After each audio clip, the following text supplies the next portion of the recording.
In 1973, film critic Laura Mulvey wrote an explosive essay called Visual Pleasure and Narrative Cinema. In it, she used examples from Hollywood films to explore how the perspective of the camera lens, the types of angles, editing and lighting used, is masculine, with the women on screen looked at as passive sexual objects.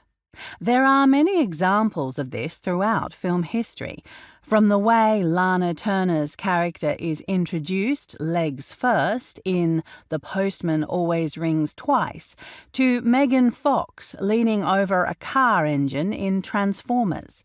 These two movies are very different, but in both cases the camera directly mirrors the hungry gaze of the male characters.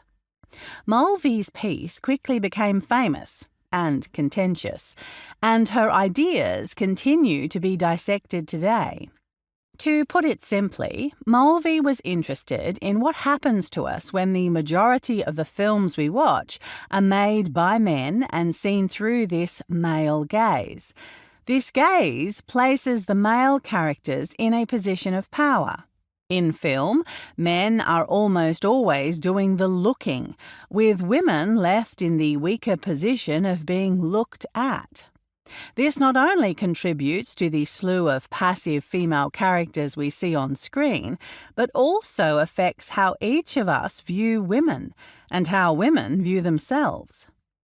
There is a very good argument to be made that an equivalent female gaze simply cannot exist because society is not set up that way. The male gaze is a byproduct of our imbalanced world, one where men hold the majority of the power. While the term the female gaze is used throughout this book, and as its title, this is not intended to imply a narrow view of gender or an ignorance of the structure of our world. It is a phrase used here to open up a conversation about the experience of seeing film and being seen in film for those who don't identify with being white, cis, or male.